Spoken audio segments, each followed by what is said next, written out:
The hall was silent, except for the soft hum of machinery that kept the space station alive.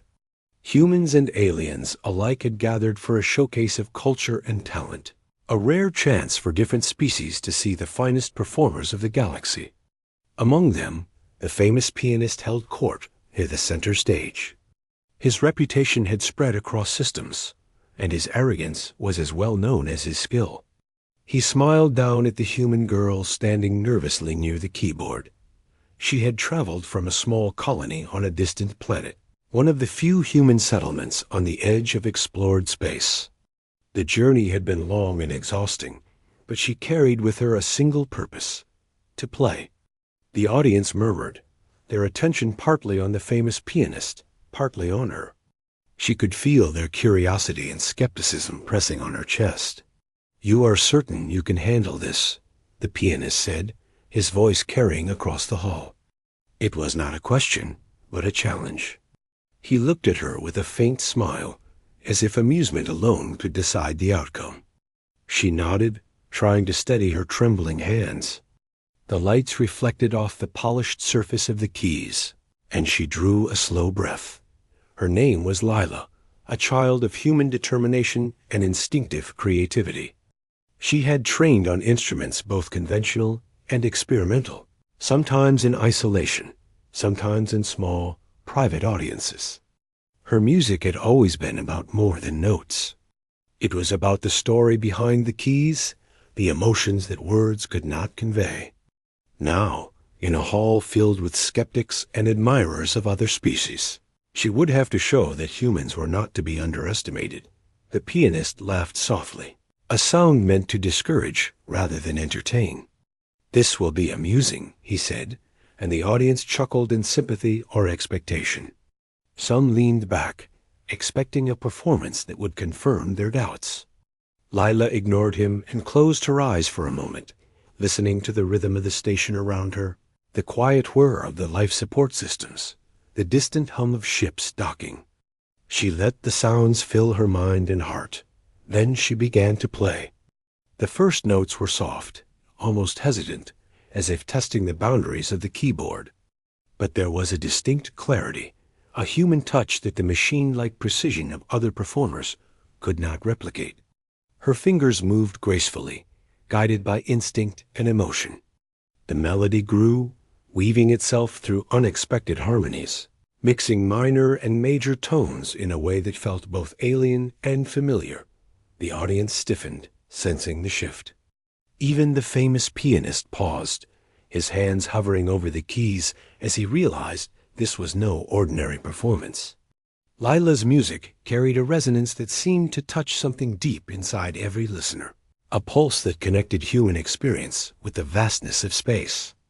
Her melody spoke of longing, courage, and quiet triumphs that no words could capture. An alien delegate tilted its head, a gesture humans might call curiosity.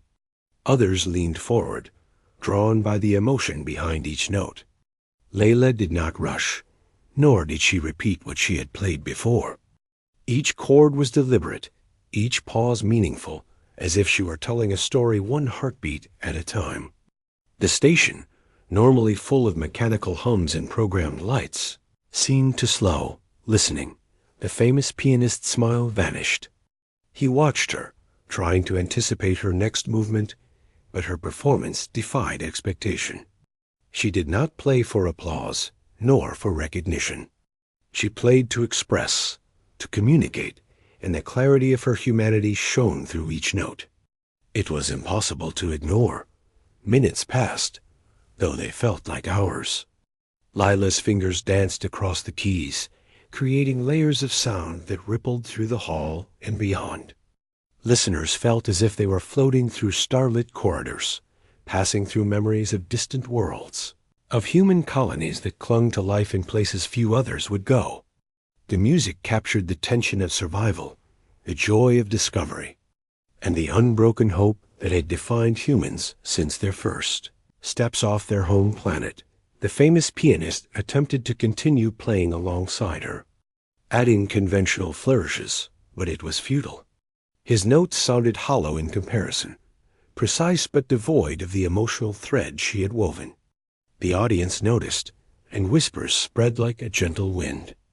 Even the aliens, who often found human art primitive, were visibly moved. Their tentacles, wings, or eyes shifted in ways that indicated surprise and admiration. Lila reached the climax of her piece. Her hands moved faster, but the sound never became chaotic. There was an underlying order, a human sense of structure that bound even the wildest improvisation. The lights above the stage seemed to respond, flickering in patterns that mirrored the music, as if the station itself recognized the power of her performance. The energy in the hall changed, rising like a tide that no one could resist. Finally, she slowed, returning to the soft, haunting melody with which she had begun. The last note lingered in the air, a vibration that felt almost alive. Silence followed, deep and complete. No one moved for several seconds, as if afraid to break the spell. Then, slowly, the applause began. It started as a single clap, hesitant, and grew into a roaring wave of appreciation. Humans and aliens alike cheered, some even standing. Unable to contain their admiration, the famous pianist remained seated for a moment, staring at her, his expression unreadable. Then, almost imperceptibly, he nodded, a silent acknowledgment of her skill. There was no laughter, no smirk, only recognition. Lila allowed herself a small smile. She had not played to defeat him, only to show the truth of her art, and in doing so, she had demonstrated the unique strength of humanity, creativity, resilience, and the ability to inspire through the simplest of means. Afterward, delegates and spectators crowded around her.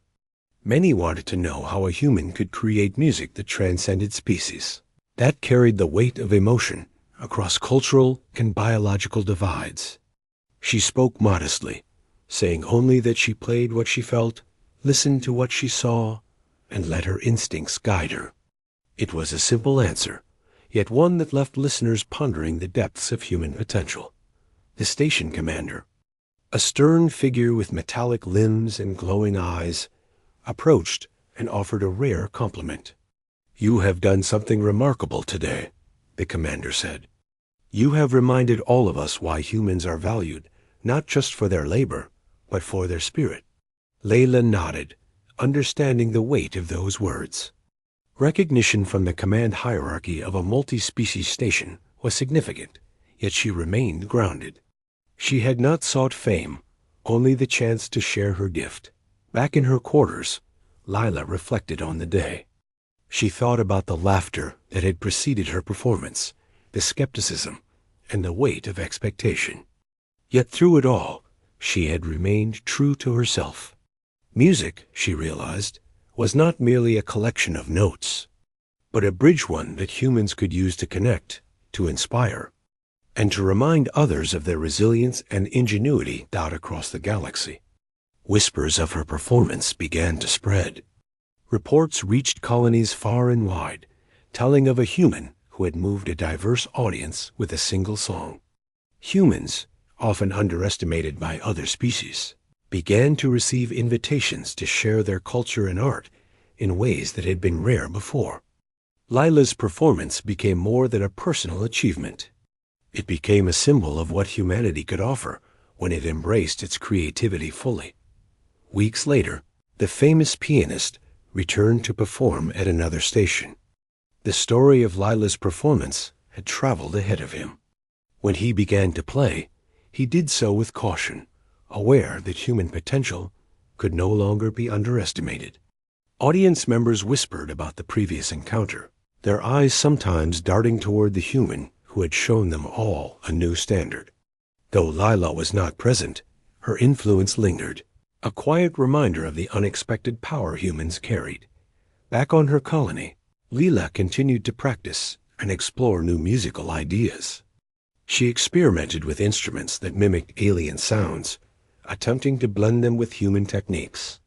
Each day she discovered something new, something that reminded her that even in the vastness of space, humans could find ways to shine to leave a mark, and to inspire. Her story became part of human lore, told to young children on distant worlds, recounted in academies where humans train to navigate the challenges of space. They spoke not only of her skill, but of the courage it took to perform in the face of doubt, to rise above mockery, and to reveal the heart of humanity in the unlikeliest of places. In time, humans began to hold performances alongside alien artists more frequently. The memory of Lila's song lingered as a standard of excellence, a benchmark for what could be achieved when determination, creativity, and emotion met in perfect harmony.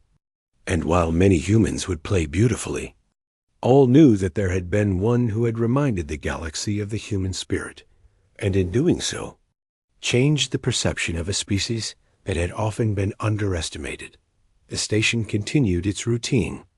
Ships came and went, and life in the galaxy carried on. Yet the memory of that performance, the echo of a human melody that had transcended skepticism and species, remained. For Lila had done more than play a song. She had shown that humans could inspire, challenge, and connect in ways no machine, alien, or legend could predict.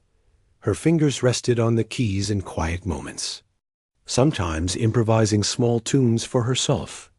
She never sought applause anymore, yet she always remembered the moment when a single performance had left